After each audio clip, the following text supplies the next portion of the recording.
I thought moving to Waterside Springs was going to be my fresh start. Just me, my boat, and the calm waters, living a peaceful life after my divorce.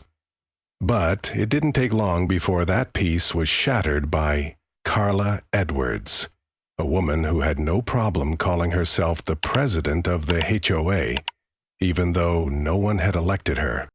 It started with a knock on my door one Saturday morning, just as I was sipping my coffee and watching the sun rise over the lake. What I thought would be a casual greeting quickly turned into a confrontation that would change everything. Carla, with her bright smile and an air of authority, slapped a bright orange violation sticker on my boat. She told me I was in violation of community rules, but when I tried to explain that I was the one who owned the land, she didn't want to hear it. If you've ever been caught off guard by someone who thinks they can control your life, hit that like button and let me know how you handled it. Trust me, this story's about to get wild. It was 6:30 in the morning when the knock came. I had just poured myself a cup of coffee, the kind you can only get at 5 a.m. when your mind is still half asleep but your body insists it's time to get up. I was sitting on my porch, watching the morning mist rise off the lake, savoring the quiet that I had craved for so long. Waterside Springs had become my sanctuary after my divorce. Peaceful, serene, and most importantly, free of drama. That was until she showed up, Carla Edwards, wearing her self-appointed HOA president badge like it was a crown. She had her hair styled in that perfect "I'm a professional" way, and her smile was one of those that didn't quite reach the eyes. It was the kind of smile that said, "I'm here to make sure you do things my way." And in that moment, I knew this wasn't going to be a simple, neighborly greeting. "You need to move that boat," Carla demanded, her voice high-pitched, as if she had been rehearsing this moment in her head all night. She didn't even wait for me to respond before launching into the attack. "That boat is in direct violation of Waterside Springs HOA regulations. You have 24 hours to move it or face a fine." I blinked, still holding my coffee cup, not sure I had heard her correctly. "Excuse me?" I said, trying to wrap my head around the situation. My boat, my little 14-meter with a hand-painted "Lazy Sunday" on the side, was parked right by my dock. I'd kept it there since I moved in, and no one had ever said anything. But Carla wasn't interested in hearing any of that. She waved a bright orange violation sticker in front of me like it was a badge of honor. "I'm the HOA president and I make the rules here," she said, clearly relishing the power. She was clearly playing the part of the authority figure, and she was going to make sure I knew it. I tried to stay calm, but I could feel my patience starting to slip. "Carla, the dock is attached to my property," I explained. "I own this land, and I've checked everything. The boat is legal." She just stared at me, as if I were the one who didn't understand how things worked around here. She was convinced that she was right, and I was the one out of line. But there was something about her attitude, something that didn't sit right with me. It wasn't just the fine or the violation sticker. It was the way she acted like she had the right to control everything, to bend the rules to fit her own vision of what Waterside Springs should be. I couldn't shake the feeling that this wasn't about the boat at all. It felt personal. And as much as I tried to shake it off, I had a sinking feeling that this was just the beginning. Over the next few days, I thought about that conversation with Carla more than I cared to admit. I had grown up in a small town where neighbors knew each other and, for the most part, minded their own business. But here, in Waterside Springs, it seemed like there was a neighborhood dictator in the making. The more I thought about Carla's behavior, the more I realized this wasn't just about a boat. It was about power. I decided to do what anyone with a sense of justice would do. I called a lawyer. Rachel, my ex-wife, was a property lawyer, and we still got along well enough. I didn't want to involve her, but I needed advice, especially with the hefty fine Carla was threatening. I was sure I was in the right, but Carla was so sure of herself that I started second-guessing myself. Was there something I was missing? Rachel's voice was steady and calm when she answered the phone. "Nathan, what's going on? You sound like you're about to get into a legal battle." Filled her in on everything: the boat, the violation sticker, and Carla's over-the-top demands. Rachel didn't waste any time. "Bring me your property deed and anything you have on the HOA documents." "I'll look them over. But something doesn't sound right about this.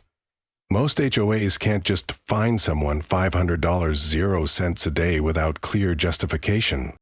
I met Rachel later that afternoon at her office, and when I showed her the deed and my HOA documents, she spent about 10 minutes reviewing everything. "Nathan, your dock is completely legal. You own that waterfront." She pointed to the property survey. "Your property goes right to the water's edge. You've got the right to have that boat there." That was the first good news I'd gotten all week. But then Rachel dropped a bombshell. "I also don't see any record of Carla being elected as HOA president. She just appointed herself." The words hung in the air like a cloud. Carla had been presenting herself as the authority, but it seemed like her position was all smoke and mirrors. "She's been playing the role of queen bee in this community," Rachel said. "And it looks like she's trying to use her position to control everyone." I left Rachel's office feeling a mix of relief and rage. I wasn't just dealing with an HOA issue. I was dealing with a person who had no real power, but who was using fear and intimidation to make everyone believe she did. And I had a feeling this wasn't going to end well for her. The next morning, I was enjoying my coffee on the dock, trying to calm my mind, when a woman approached me. She was an older lady with warm eyes and a gentle smile. "You must be Nathan," she said. "I'm Evelyn. I live in the blue house down the street." I stood up and offered her a seat. She didn't waste any time. "I'm here to apologize for Carla," she said, shaking her head. "She's been terrorizing this whole neighborhood for months." Evelyn went on to tell me about the many ways Carla had overstepped her bounds. She's called code enforcement on families for things like kids drawing on the sidewalk with chalk. She even tried to ban people from gardening without her approval. Evelyn's words stung. This wasn't just about a boat or a dock. It was about Carla using whatever authority she thought she had to impose her own rules on everyone. "She's obsessed with control," Evelyn continued. "I think she targeted you because you're peaceful.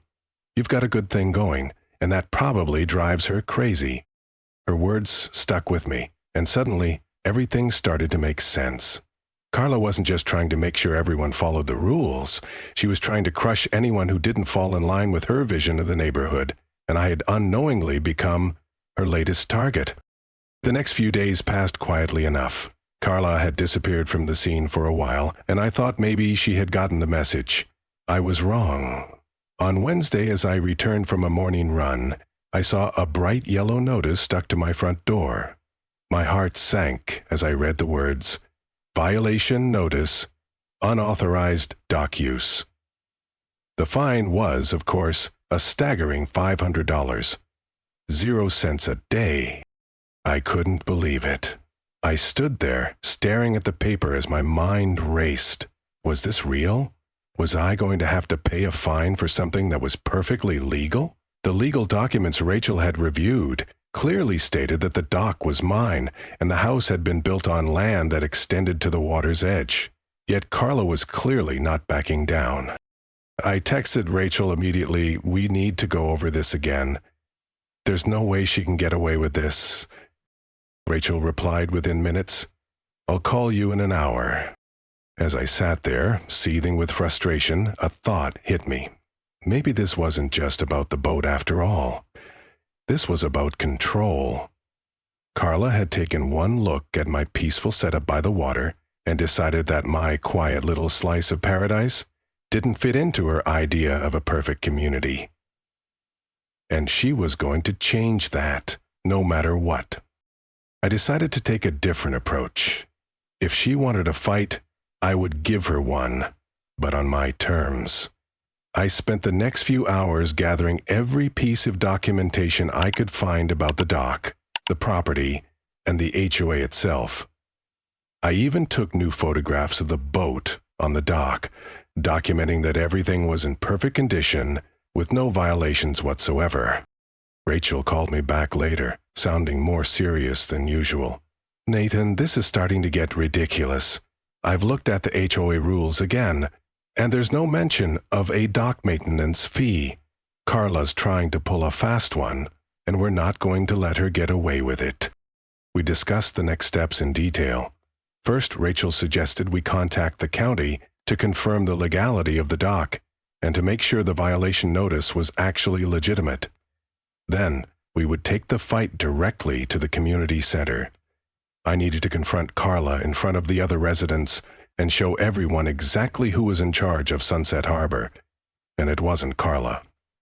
The day before the scheduled community meeting, I stood at the dock once more, soaking in the view.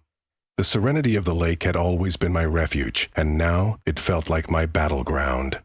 I thought about how much my grandfather had invested in this place, how he'd carefully crafted this community, and how much history this land held. There was no way I was going to let someone like Carla destroy it, not without a fight. As the day wore on, I could sense something in the air. It felt like a storm was brewing. Carla had been quiet, too quiet, and I was sure that meant she was preparing something big for the meeting. I felt my resolve harden. This wasn't just about the boat anymore. It was about defending what was rightfully mine, and I was ready to stand up for it. The evening of the community meeting finally arrived. The community center was buzzing with people, all gathered to hear Carla's latest attempt to control the neighborhood. I stood by the door, my documents in hand, trying to maintain my calm. I could feel the weight of what was about to happen pressing on me. If I didn't stand up tonight, this wouldn't just be about my boat. It would be about allowing someone like Carla to destroy everything my grandfather had worked for. And I wasn't going to let that happen. I walked into the meeting room, where Carla was already at the front, talking animatedly to a small group of supporters. When she saw me, her smile faltered for just a moment, but she quickly recovered. She had a stack of papers in front of her, no doubt filled with her fabricated stories and violations. But I wasn't worried. I had something far stronger: facts, evidence, and the truth. "All right, everyone, let's get started," Carla said, her voice dripping with false authority. "As HOA president, it's my duty to protect the integrity of Sunset Harbor.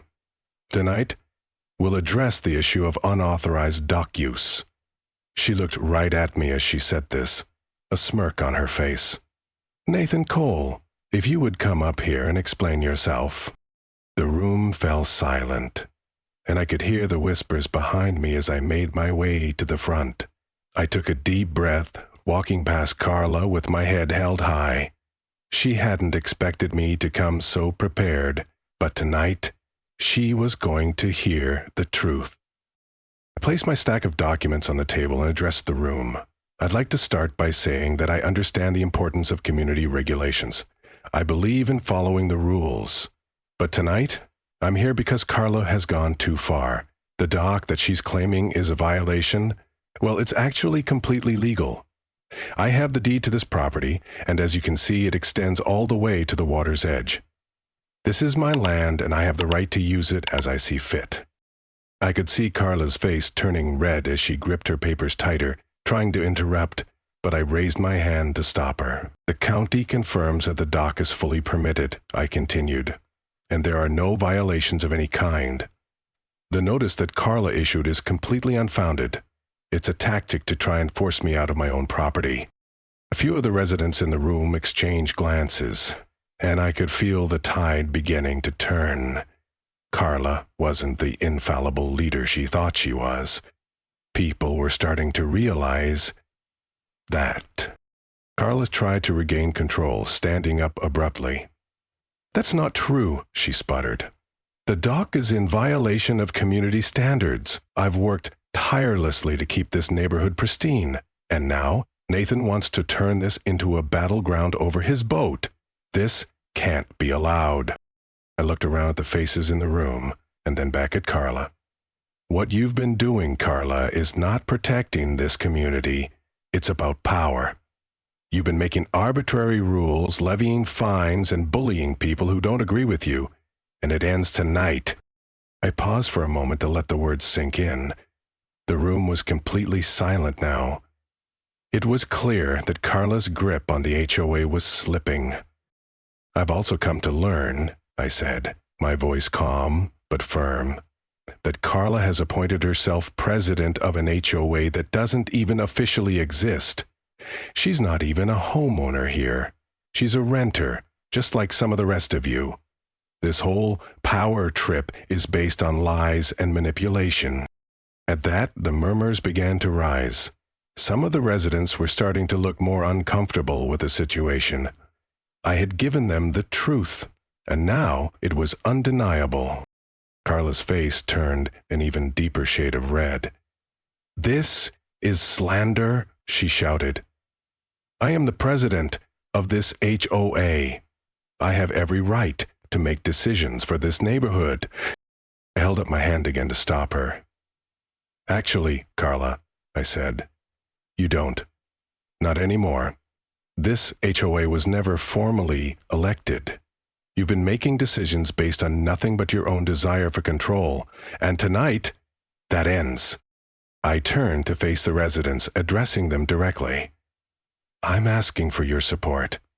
We need to vote tonight to formally elect new leadership, and we need to remove Carla from any authority over this community. This neighborhood deserves someone who listens, who respects the rules, and who doesn't abuse power." The room was now fully divided. I could see a few people, mostly Carla's loyal followers, looking uncertain, but the majority of the room seemed to be on my side. "I'm not asking for anything unreasonable," I continued. "Just a fair election, and a chance for all of us to live peacefully, without the constant harassment. Let's make this neighborhood the place it was always meant to be." As I finished speaking, I felt a wave of relief. It wasn't over yet, but I had done what I set out to do. I had stood up, I had spoken the truth, and I had given the community a chance to take back control. Carla, looking defeated, slumped back into her chair. She didn't say anything else. The room filled with the sound of quiet conversations as people processed what had just happened. I knew the vote would be in my favor, but I also knew that this wasn't the end of Carla's schemes. She'd tried to destroy my peace, and in doing so, she had set herself up for her own downfall. The following morning, I woke up with a feeling of anticipation that mixed with a strange calmness. Today was the day the HOA would officially vote to remove Carla from her position, and I couldn't help but feel a sense of pride. I had stood my ground, even when it felt like I was fighting a battle I might not win. Now, the neighborhood was finally going to have a chance to reset, to heal, and to start fresh. As I arrived at the community center for the final vote, I noticed a shift in the atmosphere. People were speaking to each other more openly, and there was a palpable sense of unity in the air. It was clear that the fight for Sunset Harbor had not only been about a boat or a dock. It was about reclaiming the values that had been overshadowed by Carla's manipulative behavior. We had come together as a community, and for the first time in months, it felt like the power was back in the right hands. The meeting started promptly, with Carla sitting near the back, her arms crossed tightly over her chest. Her usual bravado was gone. She seemed deflated, almost defeated, as though she knew what was coming. I couldn't help but feel a small amount of satisfaction seeing her there, a far cry from the woman who had once dictated the rules of this place with an iron fist. Evelyn stood up at the front to call the meeting to order. "All right, everyone, it's time to vote. As Nathan said last night, it's time for us to make a change. No more manipulation, no more arbitrary fines, and no more ignoring the rights of the people who actually own their homes here." She turned to me and smiled, nodding her head in encouragement. I returned her smile, but my eyes went back to Carla, who was now visibly shaking with tension. The voting process was simple. We all cast our ballots, and the results were tallied quickly. As I waited, the tension in the room was thick. This was it, the final moment, where everything would either come together or fall apart. Finally, Eveline stood up, holding the results in her hand. "The vote has been counted," she announced, her voice steady but firm. "The motion to remove Carla from her position as HOA president has passed with overwhelming support. The new leadership will be voted on at a later date, but for now, Carla is no longer in charge." A wave of relief swept over the room. I could feel it in the air, the collective sigh of a community that had been held hostage for far too long. People started clapping, some even standing to give me a round of applause. It wasn't about me, though. It was about all of us, about the power we had regained together. I glanced over at Carla, who was sitting still in her chair, her face drained of color. She didn't clap, didn't make a sound. She simply stood up and left the room without a word, her shoulders slumped in defeat. There was no grand exit, no last-minute rally to regain her control. Just the sound of her footsteps as she walked out the door, a woman undone by her own actions. As I made my way home that evening, the weight of everything started to sink in. The fight was over, but I knew that there would still be work to do. We needed to rebuild trust in the community, re-establish the spirit of collaboration and respect that had once defined Sunset Harbor. The work wasn't just about putting the right people in power. It was about making sure that power would never again be abused in the way Carla had abused it. The first few days after the vote were a blur of thank yous, new plans, and a palpable sense of hope. The community began to feel like it was thriving again, not under the rule of one person, but as a collective. People started engaging with each other more, organizing social events and working together on small projects to improve the neighborhood. The lake was once again a peaceful place, where families could fish, enjoy the view, and live without fear of arbitrary punishment. But even with all the progress, there was one moment that stood out above all the rest. It was a quiet afternoon, and I was sitting on my dock, watching the sun dip below the horizon. The air was still, and for the first time in months, there was a deep sense of peace. I thought about the journey we had all been through, the trials, the confrontations, the moments of doubt, and how it had all led to this. It wasn't just about Carla's removal or the boat. It was about reclaiming the values we had lost along the way. As I sat there, I realized something important. Real leadership isn't about control. It's about responsibility, empathy, and making decisions that benefit the greater good. Carla had lost sight of that, and in doing so, she had lost everything. But the rest of us had found our voice, and we had proven that when people come together, they can overcome even the most difficult challenges. And as for Carla, well, I didn't expect her to go quietly.